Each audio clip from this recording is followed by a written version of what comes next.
ओम शांति। ओम शांति। आज बाबा के 20/7/2023 के महावाक्य प्रातः मुरली। ओम शांति। बाप दादा मधुबन। बाबा ने कहा, मीठे बच्चे जी बाबा, शिव बाबा का चित्र एक कोठरी में रख दो, घड़ी घड़ी जाकर उसके सामने बैठ बातें करो तो सारा दिन याद बनी रहेगी।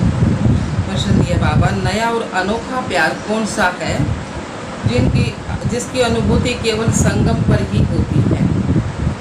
उत्तर आया बाबा का, विचित्र बाप के साथ प्यार करना यह है नया प्यार। तुम जानते हो निराकार विचित्र बाबा इस साकार में आया हुआ है, हम उनके सामने बैठे हैं, हमें संगम पर डायरेक्ट ईश्वर का प्यार मिलता है। यह है नया और अनोखा प्यार। सारा कल्प देहधारियों से प्यार किया, अब विधेयी बाप से प्यार करना है। ऐसा प्यार संगम पर ही होता है। गीत आया है, कौन आया मेरे मन के द्वारे। ओम शांति।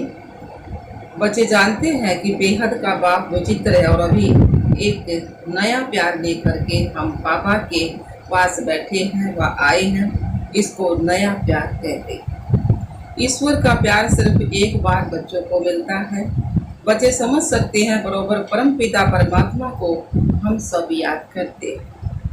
वह बैठ बच्चों को पढ़ाते, वह निराकार विचित्र बाबा इसमें आया हुआ है। परम पिता परमात्मा हम आत्माओं का बाप है, हम अभी उनको जान पहचान गए हैं। यह प्यार भी अनोखा है। वैसे तो हमेशा देहधारी को ही प्यार किया जाता है, यह तो भी देही है ना शिव बाबा, तो बगैर देंगे हम उनके सामने बैठे हैं, वह बहुत प्यार से आकर पढ़ाते हैं, तो नई बात हुई ना। आगे जो आशाएं थी, धन मिले, महल मिले, वह सब आशाएं अब बदल गई है। सारी दुनिया में तुम्हारी आस बदली हुई है। हम अभी बाबा से विश्व का मालिक बनने का पुरुषार्थ कर रहे हैं। अभी तुम सम्मुख बैठे हो, जानते हो वही सब आत्माओं का बाप पतित पावन शिव है। याद भी उनको ही करते हैं। अभी तुम बच्चे सम्मुख बैठे हो, दिल में उमंग है, बेहद के बाप से बेहद भावर्षा लेना है। कितना विचित्र और वंडरफुल बाबा है, यह कोई भी नहीं जानते, सिर्फ तुम ही जानते हो। बाप कैसे आकर, कैसे अपना बनाकर फिर पढ़ाते। तो ऐसी क्या युक्ति करे जो घड़ी घड़ी बाप को याद करते रहे। बाबा राय देते हैं, हर एक अपने घर में शिव बाबा का चित्र रखे। शिव बाबा का चित्र देख समझेंगे कि बेहद का बाबा पतित पावन आया हुआ है, पावन दुनिया स्थापन करने। उनसे हम अभी 5000 वर्ष पहले मौखिक वर्षा ले रहे हैं, स्वर्ग के साम्राज्य का। आत्मा जानती है हम स्वर्ग में जाकर शरीर के साथ राज्य करेंगे। जो बात कभी सौपन में भी नहीं थी, अब वह आया है, तो एक कोठरी अपनी बनाए और शिव का चित्र रख, उसमें लिख देना चाहिए बाबा आया हुआ है। उनको आना भी कहाँ है, सब उनको आना ही है स्वर्ग की स्थापना करने, नरकवासियों को स्वर्गवासी बनाने। घड़ी घड़ी शिव बाबा को देखते रहेंगे तो याद रहेगी ना। चित्र गले में भी डाल देते हैं, पति का चित्र भी गले में डाल देते हैं ना। तो तुम बच्चों के लिए भी तैयार करा रहे हैं। पारलौकिक बाप को याद करना बड़ा अनोखा है ना, और सभी की याद को समेत एक बाप को याद करना है। जैसे भक्ति मार्ग में भी अपने घर में पूजा की कोठी अथवा मंदिर बनाते हैं ना, तो वैसे ज्ञान मार्ग में भी कोठी बनाए, उसमें सिर्फ शिव बाबा का चित्र रखना चाहिए। मनुष्य समझते हैं ब्रह्मा कुमारियों की मुरली विकार से छुड़ाती है। अरे यह तो अच्छा है ना, पावन बनने के लिए जरूर विकारों को तो छोड़ना पड़ेगा।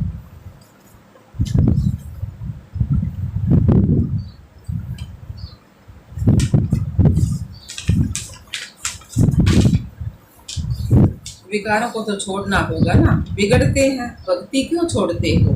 अच्छा, हम भक्ति करते हैं परंतु एक की, दूसरा ना कोई। और संग बुद्धियों तोड़ देना है। तुम्हारी युद्ध किससे है? माया से है, 5 विकारों से। तुम बाप को याद करते हो, माया फिर तोड़ने की कोशिश करती है। हमको शिव बाबा से वर्षा मिलता है, ऐसे याद करते रहेंगे, शिव बाबा को देखते रहेंगे तो तुम्हारी कोठी वैकुंठ बन जाएगी। मीरा भी भक्ति करती थी तो वैकुंठ का साक्षात्कार करती थी ना, तो उनको भी साक्षात्कार कराने वाला कौन है? शिव बाबा है। तुम्हारी बुद्धि में अब आया है हम शिव बाबा से विश्व का मालिक बनते। भक्ति मार्ग में ये पता नहीं रहता शिव क्या करते हैं, क्यों उस पर बलि चढ़ते हैं। तुम समझते हो सबसे ऊंच कौन है? शिव बाबा। उनको ही परम पिता परमात्मा कहा जाता है। परमात्मा से जरूर नई चीज मिलेगी। सबसे ऊंच कौन है? शिव बाबा। उनको हेवनली गॉड फादर कहा जाता है। स्वर्ग में है श्री कृष्ण। उनको फादर नहीं कहेंगे, वह तो बच्चा है। स्वर्ग स्थापन करने वाला बाप है निराकार। वह देहधारी नहीं है। यूं तो आजकल सबको फादर कहते रहते हैं।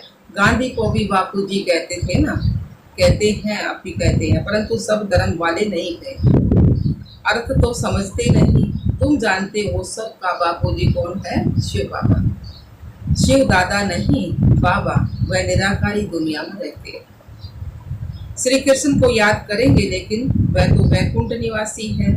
ऋषि मुनि आदि सब देहधारी यहाँ होकर गए हैं। परमात्मा है निराकार, उनको देह नहीं। सर्वव्यापी के ज्ञान कारण बुद्धि किसकी भी चलती नहीं। सब में भगवान बता दिया तो बुद्धि किसकी चलती नहीं। बाप आकर बुद्धि का ताला खोलते हैं। यहाँ है सब नई बात। और सत्संग में ऐसे नहीं समझते कि शिव बाबा नॉलेज दे रहे हैं। वहाँ तो सब देहधारी बैठे हुए हैं। बाबा ने क्या है, तुमको निश्चय है हम निराकार बाप से सुन रहे हैं। निराकार जरूर, जब साकार में आए तब तो पहचान दे। कलप कलप बाप आते हैं, आकर के मालिक बनाते हैं। फिर भी माया कितना हैरान करती है, विघन डालती है। रुद्र ज्ञान यज्ञ में असुरों के विघन पड़ते हैं। देह अभिमान आने से ही विघन पड़ते हैं। बाबा कहते हैं अपने को ऐसे दीदी समझो, हम तो बाबा के बने हैं। बाबा वापिस लेने आए हैं। यह शरीर छोड़ अब वापिस घर जाना है। अपने से बातें करो। सूक्ष्म देहधारी व स्थूल देहधारी सबकी याद छोड़नी है। पक्का पक्का निश्चय करना है हम आत्माएं परम धाम से आई हैं, वहाँ के हम रहने वाले हैं। सतयुग में इतने जन्म राजाई की, 84 जन्म लिए। अब नाटक पूरा होता है, वापिस जाना है। घर में कोई हंगामा हो तो कोठरी में शिव बाबा का चित्र रख दो। ब्राह्मण लोग स्त्री को कहते हैं कि शिव की पूजा नहीं करनी है, परंतु शिव बाबा तो आते ही हैं माताओं के लिए। शिव के ऊपर तो बहुत जाकर लोटियां चढ़ाते हैं। पुजारी लोग खुश होते हैं क्योंकि माताएं सबसे जास्ती पैसे रखती हैं। भक्ति की सच्ची भावना अबलाओं और माताओं में रहती है। पुरुष तो जैसे खग्गे घड़ी घड़ी बाहर निकल जाते हैं। बुद्धि योग बहुत भटकता है। पत्नी का पति तरफ बहुत मोह होता है। तुम बच्चे समझते हो अब यह है दुख धाम। अब दुख धाम स्थापन करने वाला बाबा आया हुआ है। युक्तियां रचनी है, हम बाबा को कैसे याद करें। उनको इन आंखों से नहीं देखा जाता, ये आत्मा कहती है ना। हमारा शिव बाबा बाप है। शिव का चित्र देखने से बड़ी खुशी होगी। तुम बच्चों का योग भी अब बचानी चाहिए। शिव का चित्र रख घड़ी घड़ी याद करते रहो। बाबा ने अपना मिसाल बताया था, ब्रह्मा बाबा ने। लक्ष्मी नारायण के चित्र से हमारा कितना प्यार था। फिर एक दिन ख्याल आया लक्ष्मी दासी पाँव दबा रही है, तो ऐसे तो ठीक नहीं है। तो आर्टिस्ट को कहा इससे लक्ष्मी को तो मुक्त कर दो। बाकी नारायण का चित्र पॉकेट में पड़ा रहता था। तो एक पॉकेट में, एक मुरादी के बॉक्स में घड़ी घड़ी चित्र देखता रहता था बाबा, ब्रह्मा बाबा। जैसे मस्त भक्ति करा करते बाबा ने, परंतु गुप्त करता था, कोई देखे नहीं तो कहेंगे यह क्या करता है। पहले श्री कृष्ण से प्यार था, फिर उनको छोड़ विष्णु से हो गया। जैसे भक्ति नोदा होती है ना, वैसे ये याद भी नोदा होनी चाहिए। तो इससे प्राप्ति बहुत भारी है। उनसे तो कुछ नहीं, अलग काल के लिए थोड़ा सा सुख मिलता है। फिर दूसरे जन्म में मेहनत करनी पड़े। भक्ति में, धंधे आदि में मेहनत तो लगती है ना, कमाओ तब खाओ। बाबा तुमको इस एक जन्म में इतनी मेहनत कराते हैं जो 21 जन्म प्रारब्ध होते रहे। कुछ मेहनत करने की दरकार नहीं रही। 21 जन्म सदा सुखी रहेंगे तो ऐसा बाप तो पुरुषार्थ करना सिखलाते हैं, उनको तो कितना याद करना चाहिए। कहते हैं श्वासों श्वास याद करो। गुरु लोग अपने शिष्यों को कहते हैं माला फेरो, राम राम करते रहो, बस राम राम जपते रोमांच खड़े हो जाते। राम राम की मस्ती में झूलते हैं जैसे कि राम की पुरी में पहुंच गए हैं। तुमको तो बाबा कहते हैं एक शिव बाबा की याद का अज बाजा करो और कुछ भी याद ना है, वो भी मन मना हो, उसके बिना मारने मन मना हो बाबा को याद करना है ना। परंतु माया भी सामना करती है। भक्ति मार्ग में थोड़े ही माया सामना करती है, भक्ति में बताए ना माया की चीज है। तो यह है माया और ईश्वर के बच्चों की युद्ध। नाटक भी बनाते हैं, भगवान ऐसे कहते हैं और माया ऐसे कहती है, सभी अभी है संगम युग। तो माया के उल्टे सुलटे संकल्प विकल्प तो आते रहती हैं। तूफान ऐसा जोर से लगता है जो मनुष्य को भी उड़ाकर दूर फेंक देता है। यह फिर माया का तूफान है। तो उससे बचने की युक्तियां तो बाबा बताते रहते हैं ना। तुम कहेंगे हमको परम पिता परमात्मा राजयोग सिखलाते हैं। तुमसे कोई पूछे तुमको ये सन्यास किसने कराया, गुरु कौन है, तो बोलो परम पिता परमात्मा है। ऐसा कोई नहीं होगा जिसको भगवान आकर सन्यास कराए। सन्यासी तो मनुष्य तो सन्यास कराओ है, लेकिन भगवान आकर सन्यास कराए ऐसा कोई। तो बाबा ने कहा देश सहित जो भी संबंध है उनको छोड़ो, इस पुरानी दुनिया का त्याग कर नई दुनिया को याद करो। सन्यासी ऐसे थोड़े कहेंगे। अब तो प्रैक्टिकल में पुरानी दुनिया का विनाश होना है, इसलिए सबका बुद्धि से त्याग कर एक बाप से बुद्धि लगाए। तुम सगाई करते हो ना, देहधारी को याद किया तो सगाई अच्छी हो जाएगी। आत्मा की परमात्मा के साथ सगाई है ना यार। तो सर्वधर्मानी पतिंच, सब धर्म के गलानी, सब धर्म मतलब गलानी होगी इस धर्म की जो भगवान आया ना कि मैं फलाना हूँ, यह हूँ, यह सब छोड़ अपने को आत्मा समझो। सर्वधर्मानी, सब धर्मान भूल, अब ये फलाना है, ये उस धर्म का, ये उस धर्म का है, ये भूल अपने को आत्मा समझो। 84 जन्म को तो तुम जान गए हो, अब खुशी से वापिस जाते हैं। ताली बजनी चाहिए ना, ताली बजानी चाहिए ना। हम आत्माएं एक शरीर छोड़ फिर दूसरा लेते हैं। अपने को देही समझना है। हम आत्मा पहले कैसी थी, गोरी थी, फिर 84 जन्म लिए तो आत्मा काली हो गई।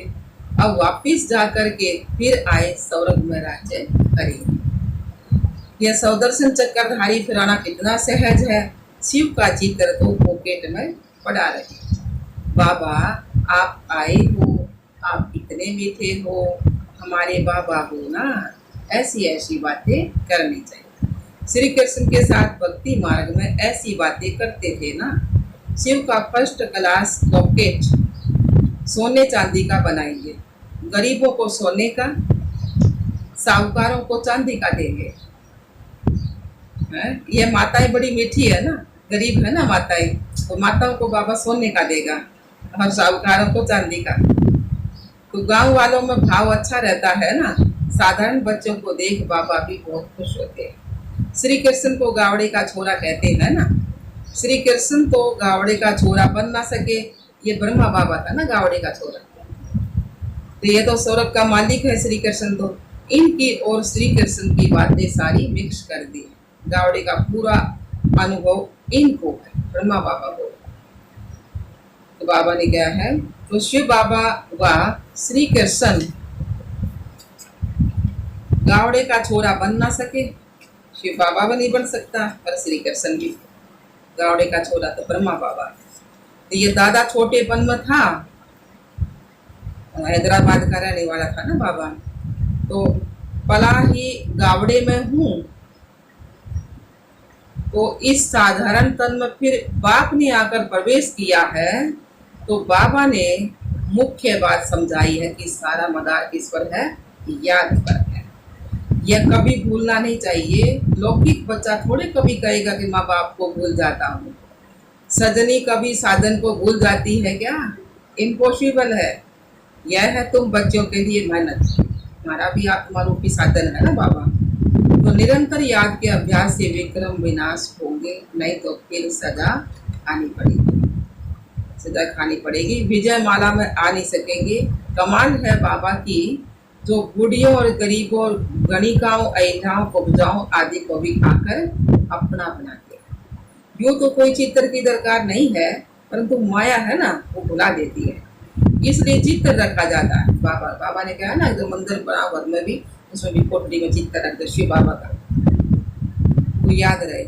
तो बाबा ने कहा है, हाँ, इसलिए चित्त रखा। बुद्धि में रहना चाहिए। हम जाते हैं बाबा के पास, रास्ता देख लिया है मुक्ति जीवन मुक्ति का, और कोई पंडा होता ही नहीं है। शिव बाबा ही है ना पंडा, रास्ता बताने वाला। तो इनको इंद्रप्रस्थ भी कहते हैं। कोई पतित आकर छिप कर बैठेगा तो पत्थर बुद्धि बन जाएगा। बाबा तो अंतर्यामी है ना, यह बाबा ब्रह्मा भार्यामी है। उस बाबा को झट मालूम पड़ जाता है शिव बाबा को, पतित छिपा हुआ बैठा है। तो जिसने ऐसे पतित को लाया, उनको, और जो पतित आकर बैठा होगा, उन दोनों को सजा मिलेगी। इसलिए कभी भी पतित को नहीं लाना चाहिए। ला ऐसे कड़े हैं, कानून कड़े हैं ना बाबा के। कोई पतित छीछी को नहीं बिठाना चाहिए, नहीं तो बड़ी कड़ी सजा की भागी बन जाएगी। यहाँ कोई चोरी ठगी नहीं चल सकती। पाप और पुण्य का हिसाब किताब धर्मराज के पास रहता है। बाबा पे धर्मराज बन जाएगा ना। अच्छा जीवन, मीठे मीठे सिकलदे बच्चों प्रति माता पिता बाप दादा का याद प्यार और गुड मॉर्निंग। रूहानी बाप के रूहानी बच्चों को नमस्ते। हम रूहानी बच्चों की रूहानी बाप दादा को याद प्यार, गुड मॉर्निंग, नमस्ते नमस्ते नमस्ते। हम बाबा के बच्चे सदा रहे, हंसते और हंसाते। शुक्रिया बाबा, शुक्रिया मीठे बाबा, प्यारे बाबा। धारणा के लिए मुख्य सार है। पहला पॉइंट, सभी की याद को समेट बुद्धि योग सभी से तोड़, एक बाप की याद में रहना। शिव बाबा की कोठी बनाए, उनकी अविचारी याद में बैठना है। अविचारी माना एक की याद में। दूसरा पॉइंट है, अपने आप से मीठी मीठी बातें करनी है। बाबा, हम पहले कितने सुंदर थे, कितने गोरे थे, फिर 84 जन्म लिए, अब खुशी से वापिस जाते हैं। ऐसे अपने साथ बातें करके सब दर्शन चक्कर फिराना है। वरदान दिया बाबा ने, सब चिंतन और सब दर्शन द्वारा हीरे समान अमूल्य जीवन का अनुभव करने वाले बेदाग भव। सब चिंतन और सब दर्शन द्वारा हीरे समान अमूल्य जीवन का अनुभव करने वाले बेदाग। सार दिया बाबा ने, हीरे समान अमूल्य जीवन का अनुभव करने के लिए सदा सब चिंतन करो और सब दर्शन चक्रधारी बनो। क्योंकि हीरे को दागी बनाने वाली केवल दो बातें हैं, एक तो परदर्शन, एक पर चिंतन। यही दो बातें संग के रंग में सवच हीरे को दागी बना देती है। इसलिए इस मूल बीज को समाप्त कर सब चिंतन करो और सब दर्शन चक्कर फिराओ, तो धूल और दाग नहीं लग सकता। सदा बेदाग सच्चा हीरा चमकता हुआ अमूल्य हीरा बन जाएगा। स्लोगन दिया बाबा ने, विचित्र बाप के चित्र और चरित्र को याद करने वाले ही चरित्रवान हैं। बाबा विचित्र है ना, आत्मा है ना बाबा। विचित्र बाप के चित्र और चरित्र को याद करने वाले ही चरित्रवान हैं। अच्छा, ओम शांति बाप दादा, ओम शांति।